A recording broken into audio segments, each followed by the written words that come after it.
6월 모의고사 국어 총평입니다.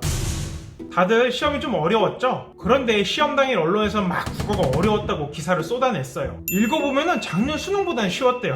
당연히 작년 수능보다는 쉬워야죠. 도대체 뭐하러 국어가 쉬웠다는 식의 기사를 썼는지 잘 모르겠어요. 작년에 수능이 너무 어려웠어가지고 31번과 같은 초고난도 문항은 내지 않겠다 이렇게 발표를 하는 바람에 올해 모의평가랑 수능은 좀 쉽지 않을까? 이렇게 막 행복회로 돌리면서 국어 공부를 좀 대충 했던 학생들도 있던 것 같아요. 그런데 제가 이 절대비기 첫 번째 꼭지에서 뭐라 그랬어요? 시험은 계속 어려울 것이라고 생각하고 준비합시다 라고 했어요. 그 이유는 평가원장의 발표 때문이었어요. 국어 31번과 같은 초고난도 문항 출제를 지양하는 그런 문제 내지 않는 방안을 적극적으로 검토하겠다. 그런데 내년에는 난이도 급변이 없도록 예년 출제 기조를 안정적으로 이어가겠다. 이거 무슨 말이에요? 어렵게 내겠다는 거예요. 하여튼 영역별 공부 방법을 짧게 얘기하자면 문학 EBS 보세요. 저는 제가 학원 강사를 했었어도 문학 안 가르치고 그냥 EBS 보라 그랬을 것 같아요. EBS 문학 공부법에 대해서는 제가 절대비기에서 자세히 다뤄놨으니까 참고하면 될 거고요. 문법도 똑같아요. 암기가 중요합니다. 암기만이 살 길이에요. 개념 암기를 반복적으로 철저히 하세요. 문법이 어렵다 막 이런 학생들은요, 외우기를 게을리했어요 이런 자기 고백이랑 똑같아요. 제발 외우세요. 자,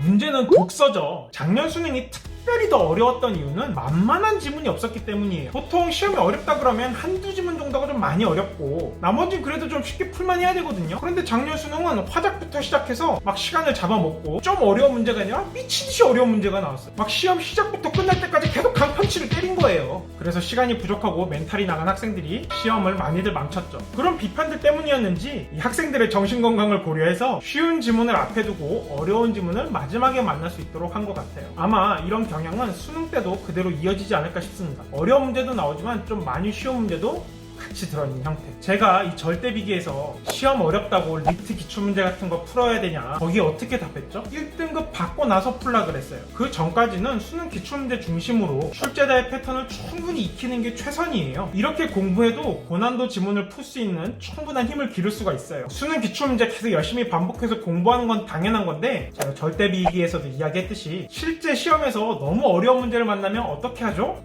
찍으라 그랬죠. 100점이 목표가 아닌 학생들은 이런 문제 봤을 때 어떻게 해야 돼요? 고민하지 말고 바로 찍고 내가 풀 수 있는 문제를 계속 열심히 도전하는 게 중요합니다. 어차피 그런 초고난도 문항은 내가 막 시간 써서 막 매달려 봐야 틀릴 가능성이 높아요. 그러니까 전략적인 차원에서 딱 보고 딱 찍고 잊어버릴 수 있는 그런 것도 훈련이 필요합니다. 비싼 돈 주고 학원 강의 듣고 과외 받는 게 중요한 게 아니에요. 국어는 결국은 혼자서 해내야 되는 과목이에요.